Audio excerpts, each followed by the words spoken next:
Біз күнделікті тұрмыста қолданып жүрген сарымсақтың бірнеше ауруға ем екенін білеміз.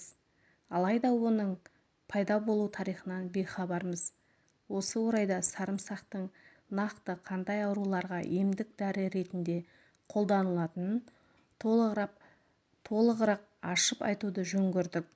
Бұл жайында айтпас бұрын сарымсақтың қайдан шыққанына үңіле өтейік.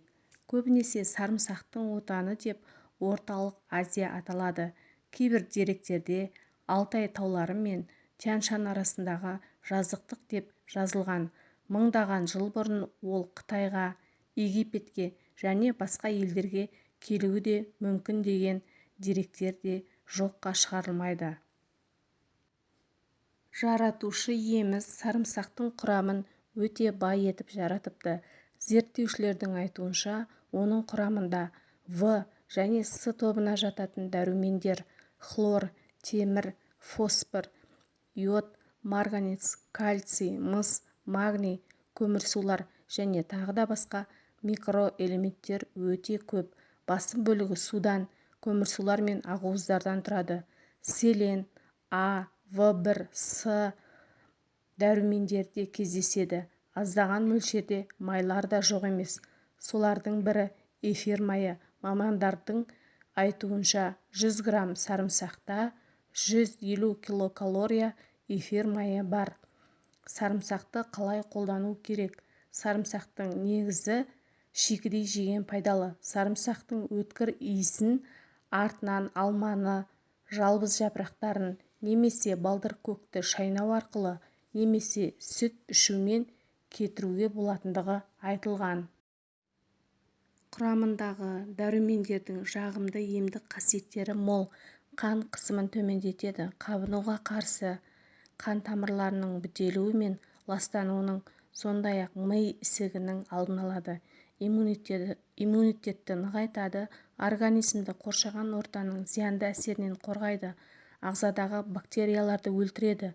Асқазан, ішек жолдарына, жүрек талма ауруларына ем, микробты болдырмайды, жараны тез жазады, ауруды басады, ішек құрттарды жояды, қақырықты түсіреді. Ол ағзамызға өте пайдалы. Оның құрамындағы селен оксиданты құрамымен ерекшеленеді. Сарымсақ қанды тазалайды.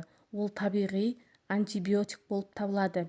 Ертеде оба ауруына ұшырағандарды емдеуге баратын дәрігердің сарымсақ салынған суға батырылған дәкемен жүздерін орап алуды осы себепті деп білінуде. Сарымсақтың суық тиген ауруларға да таптырмайтын ем. Ол жүйке жүйесі бұзылғанда зәр жолдарын емдеуге, сондай-ақ организмді тазалауға пайдаланады. Сарымсақ суық тиген ауруларға да таптырмайтын ем. Ол жүйке жүйесі бұзылғанда зәр жолдарын емдеуге, сондай-ақ организмді тазалауға пайдаланылады.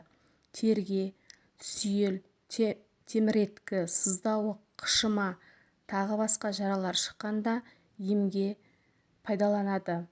Арнайы зерттеулер Америка құрама штаты мен Швеция ғалымдары сарымсақтың молекулалық тұрғыда адам денсаулығына қаншалықты әсер ететінін зерттеді. Нәтижесінде сарымсақтың әсерімен қан тамырларының кеңейіп ашылатыны байқалды.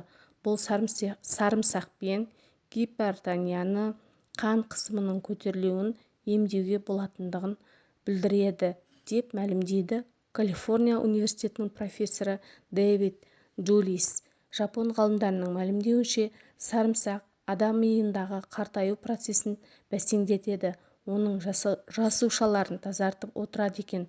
Құрамында өте белсенді күкірт қосындылары болғандықтан қанға түскен соң сарымсақ мидың ең қажетті деген бөліктеріне оң әсер етеді. Сарымсақ сан түрлі қасиеті бар екені көпшілігімізге аян. Ол тәннен, ішкі ағзалардан және тыныс алу жолдарынан зиянды бактерияларды, ішек паразиттерін шығарады, қан қысымын төмендетеді, оның үстіне түйіндердің дамуына тосқауыл қояды. Сарымсақ обырға қарсы және дәрумендік қасиетке ие. Бір түйір сарымсақта 400-ден астам пайдалы заттар бар.